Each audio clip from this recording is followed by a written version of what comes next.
muri yeZimbabwe hazvina kumira zvakanaka. Musi uno apa seWicknell chivhayo akabudikira achitaura kuti source of income yangu iri apa inini 50 matraki angu andinawo ndodhilivhala mamillions efuel kuLesotho ndinde nchivapa fuel nchivaita sesese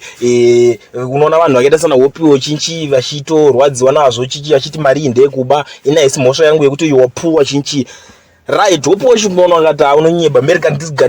ndizifambira manje nyaya dzacho abva atora imwe tweet yanga iri kutotenderera iko zvinezvi ichakabuda nepaLesotho pakanzi African chinchi zvikanzi Lesotho imports all its petroleum requirements in their refined state through the RSA under arrangements covered by the South African Customs Union agreement. In Zimbabwe, state-sponsored criminals will loot public funds and tell the gullible that they supply fuel to Lesotho. You see?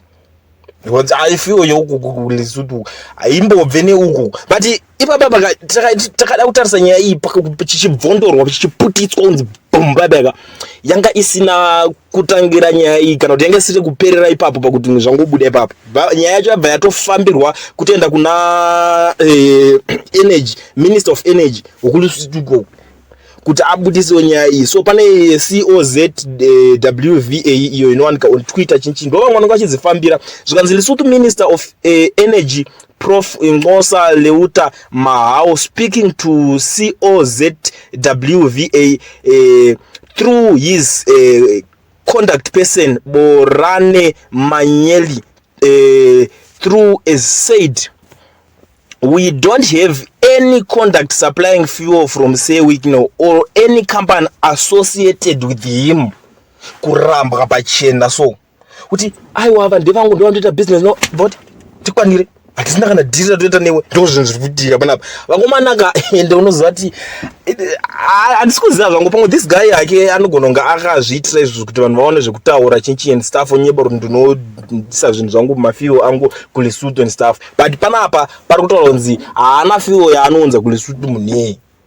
pari kunzi minister of energy wokuLesotho ndiye akutotaura kuti hatina any company iri associated ine kana kuti ine chekuita nemuchinda iye anonzi Wicknell chivhayo zvokuti ari kuuya achizosisa fuel kunoku hai dzimwewo nyaya dzekuti totodzinzwa ikoko but muri yeZimbabwe ameno ndo nyaya yacho inenge iripo iyi ndo mavhili 11 proof iripo iyewo Wicknell ndo zvaakabudirawo achitaura apa achiti inini ndinoendesa mamillions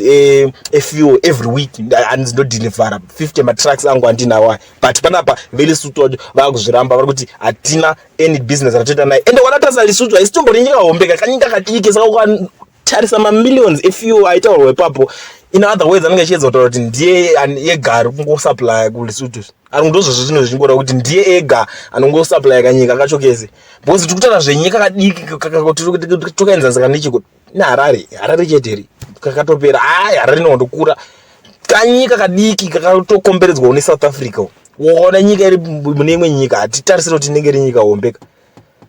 but ameno muri Zimbabwe regadza timboona pamwe vane kumwe kwavada kutaura zvesource of income dzavo dzinobva since akanzi arida kumbofeiwa achionekwa kuti zvakamira sei source of income yake ndepi.